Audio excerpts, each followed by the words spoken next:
사업이라는 게 뭐예요? 돈을 버는 거예요. 돈을 벌기 위해서 문제 정의에서부터 시작하라. 문제 정의에 대한 고민은요, 솔루션에 대한 고민보다 더 많이 하진 않더라도 그만한 에너지와 시간을 들여야 돼요. 이 문제 정의하는 것 자체가 되게 어렵거든요. 사람들은 딥하게 들여다보진 않고 뭔가 겉에 보이는 현상들만 겉핥기식으로 살펴본 다음에 저게 문제구나, 바로 솔루션을 만드는 걸로 들어가 버리는 것 같아요. 실제로 내가 뭔가 제품을 설계를 하고 이제 만들어가는 데 있어서 그 앞단에 있어서의 문제 정의가 제대로 안 돼 있으면 뒷단에 있는 제품은 당연히 망해요.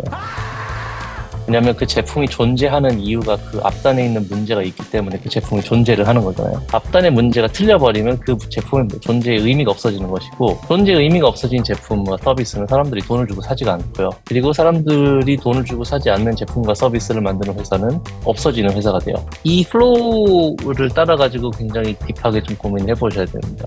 누가가 되게 중요해요. 근데 많은 창업자들이 이제 고객이 누굽니까? 라고 물어보면 20, 30대 한국에 살고 있는 직장인 뭐 이렇게 얘기를 하더라고요. 얼마나 브로드해요. 20, 30대에 한국에 살고 있는 직장인 수가 몇 명일까요? 그분들은 서울에 살기도 하고요, 지방에 살기도 하고요, 직업도 다 다르고요, 배경도 다 달라요.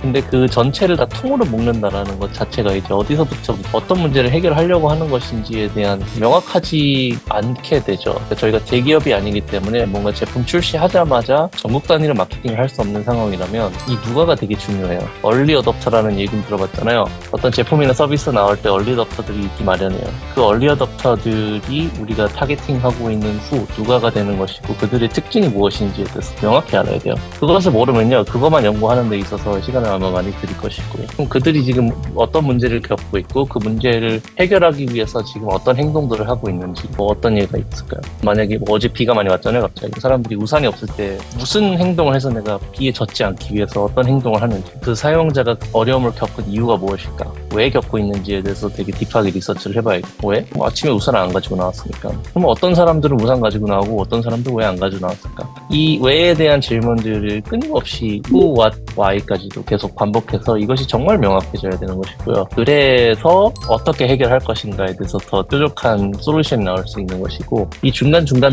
단계마다 내가 머릿속으로 생각하고 그냥 겉핥기식으로 이것일 것이다 라고 해서 바로 다음 단계로 넘어가 버리면 문제가 생기는 것이고요. 검증을 해야 돼요. 각각의 단계마다 누가에 대한 부분을 검증해야 되고요, 무엇을 부분이 검증이 돼야 되는 것이고, 왜라는 데 대한 검증이 필요한데, 이 각각의 검증이 필요한 데 있어서 제품을 만들 필요가 없어요. 제품과 서비스를 막 6개월, 1년 동안 만들어야지만 검증이 되는 것은 아니고요. 제일 쉬운 방법은요, 컴퓨터를 덮고 밖에다 필드에 나가가지고 사람들을 만나고 대화 나누고, 그 필드에 내가 원래부터 일하고 있던 필드가 아니면 그 필드에서 일하고 있는 사람들, 혹은 그 영역에 있는 사람들, 그런 어려움을 겪고 있는 사람들을 이해를 해야 되는 거죠. 내가 그들을 이해를 하기 위해서 어떠냐, 인터넷에 없어요. 이 정보는 직접 찾아가가지고 찾아야 됩니다.